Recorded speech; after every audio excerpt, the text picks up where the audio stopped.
ao longo da vida você verá que as circunstâncias nas quais você vive, as situações que você atravessa, as pessoas que você conhece, né, as oportunidades que você tem, só raramente coincidem com os meios adequados para a realização do que você quer ser.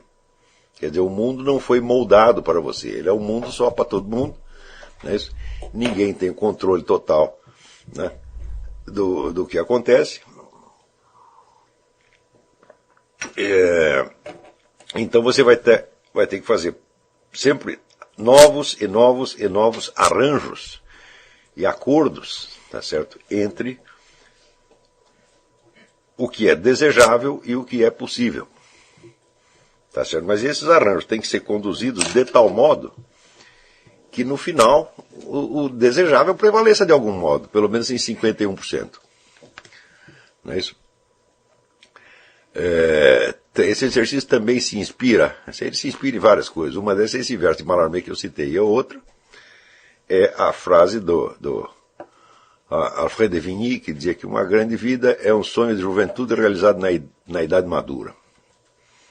Tá certo? Sonhos de juventude todo mundo tem, tá certo? Mas por não ter se colocado esse sonho claramente para si mesmo, você não consegue transformar num projeto operacional. E não transformando num projeto, você não vai poder fazer as negociações que serão exigidas pelas diferentes situações. E o seu sonho, seu objetivo acaba se apagando, acaba se dissolvendo no meio da multiplicidade das situações vividas.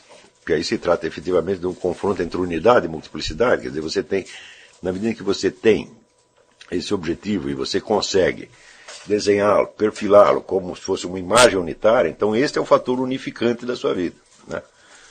Pelo menos é o fator unificante da sua vida consciente. E as situações que você atravessa, as pessoas que vêm parar na sua vida, né, os encontros ocasionais e os inúmeros dificuldades e oportunidades que vão aparecendo são o elemento múltiplo, né? Então você está permanentemente forçando para restaurar a unidade da sua vida. E a situação está forçando o tempo todo para dissolvê-la, de algum modo. A não ser naqueles casos excepcionais em que as circunstâncias concorrem para a realização do indivíduo. Mas isso realmente raro, né? Em geral, elas nem concorrem e nem atrapalham. Em geral, elas fazem um meio a meio, tá certo?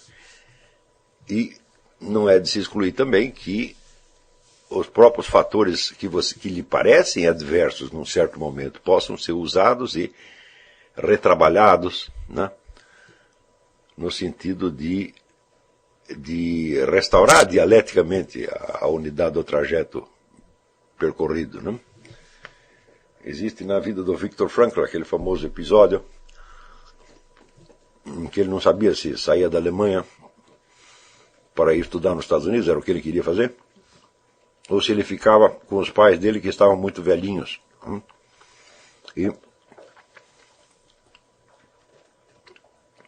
nesse ínterim houve eu não lembro se ele encontrou uma igreja em demolição, ou se tinha caído uma bomba na igreja, não lembro exatamente o detalhe, mas a igreja numa sinagoga. E ele no chão viu uma pedra, que tinha caído da sinagoga, e na pedra estava gravado o mandamento honrar pai e mãe. E ele entendeu aquilo como uma mensagem de Deus para que ele ficasse com os pais. Ele ficando com os pais, foi ele mais pai, todo mundo, para o campo de concentração. Então, poderia parecer que dentro do projeto de vida dele,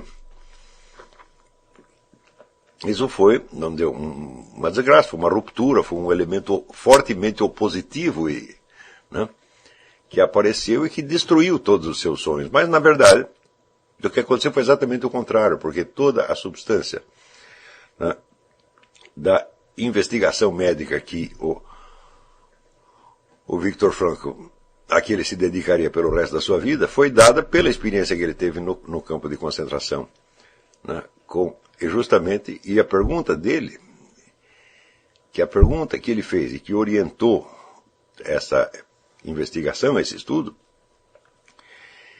repetia de algum modo a mesma experiência que ele estava vivendo porque era a pergunta: por que que algumas pessoas resistiam bem à experiência do campo de concentração e saíam até fortalecidas, e outras pessoas, né, desabavam, eram totalmente destruídas? E essa foi a pergunta. Por que que se a situação é a mesma para todos nós, por que que um reage de uma maneira e outro reage de outra maneira? Essa pergunta pode ser transposta, né, transformada, quer dizer, algebricamente numa outra, que é porque em alguns indivíduos o fator unificante prevalece e em outros o fator dispersante é o que acaba ganhando. Não é isso? Ou seja, era exatamente o problema que ele também estava tentando resolver. Quer dizer, como é que ele perseverava na sua vocação, né, numa situação que parecia não só hostil, mas absolutamente antagônica. Como é que o sujeito vai poder se realizar como fazer uma carreira médica, né, dentro do campo de concentração? Né?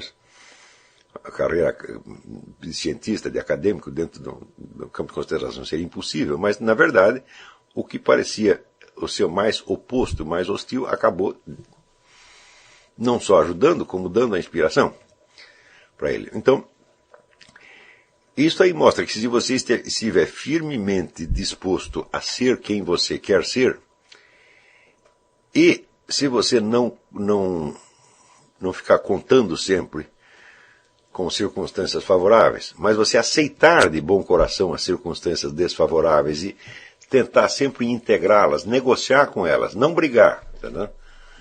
Não forçar, mas negociando com elas e integrando, tá entendendo? Você acaba absorvendo todos esses elementos, né? Aí existe uma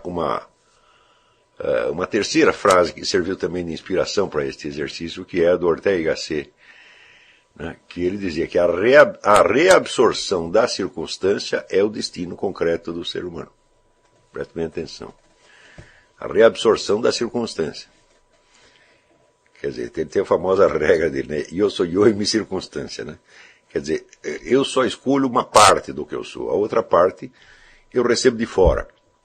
Eu recebo, por exemplo, da minha hereditariedade. Ninguém conhece todos os seus antepassados. Mesmo que você tenha uma árvore genealógica que vai até a Idade Média, né? Eu tinha um amigo suíço que ele tinha uma árvore genealógica que ia até, sei lá, o ano 800, né? O Willy Wirth, então era um suíço. E daí eu perguntei, Willy, mas você é família nobre? O que era? Eu disse, não, a gente era uma família de ferreiros, bicicleteiros, né? A gente trabalhava consertando bicicleta, né? Então, mas esta família de ferreiros tinha continuidade. Mas mesmo assim, eu digo, bom, mas você tem apenas o nome, a data de nascimento dos caras, você não tem a biografia de cada um, você não conheceu, você não é capaz de imaginar concretamente isso, né? Você precisaria, para ter uma clareza quanto a isso, precisaria ter uma ficha médica de todos os seus antepassados, o que é impossível, né? Então você não sabe quais são as tendências hereditárias com as quais você nasceu. Essas tendências hereditárias, portanto, elas não fazem parte, vamos dizer, propriamente da sua personalidade, embora façam parte, vamos dizer, do seu ser. Algumas delas são elementos estranhos que estão dentro de você. Não é isso? Esses elementos estranhos, então, e aí tem uma outra frase que inspirou este exercício, é a frase do Zonde, que diz que as figuras dos nossos antepassados, né, pesam diante de nós, exigindo que nós repitamos os seus destinos. Quer dizer, como se não quisessem morrer, né? Eles querem que a gente viva de novo o mesmo destino que foi deles, por pior que tenha sido esse destino. Aliás, quanto pior ele foi, mais eles vão forçar para que você se torne igual a eles. Então tem uma galeria de personagens, tá certo? Sugerindo sutilmente comportamentos para você. Faça isto, faça aquilo outro. Você não, se você os visse, né, como figuras, vamos dizer, fisicamente identificáveis, e os ouvisse falando, você poderia fazer uma escolha, mas não é assim que eles aparecem. Eles aparecem dentro de você como se fosse sua própria voz. como se fosse a sua própria vontade, e você se deixa enganar por elas. É só com o tempo que você vai percebendo que existem, que você mesmo quer coisas contraditórias, não é isso? Quer muitas coisas diferentes, quer coisas contraditórias. E aí você vai percebendo que esses elementos são antagônicos. Eles são antagônicos, mas eles são o seu material, são o que você tem, são aquilo com que você nasceu, são o equipamento que você tem. E você vai ter que fazer um arranjo. Note bem, eu não estou falando da circunstância externa que você vai se encontrar durante a vida, estou falando daquilo que já vem com você. Já vem com você, faz parte é a sua herança, mas não é você. Você é o sujeito que vai ter que se arrumar com esta herança, né, e com os elementos externos para compor a vida que você deseja. Não é isso? O Brasil encaminha-se para um dos piores momentos da sua história. Você sabe o motivo? Homens fracos criam tempos difíceis. Então, se você é homem ou mulher e está assistindo este vídeo até aqui, no primeiro link da descrição, nós temos a solução para a sua vida, nosso país, seus relacionamentos e todas as conquistas que estão por vir na sua vida. Clica no primeiro link e garanta sua força novamente.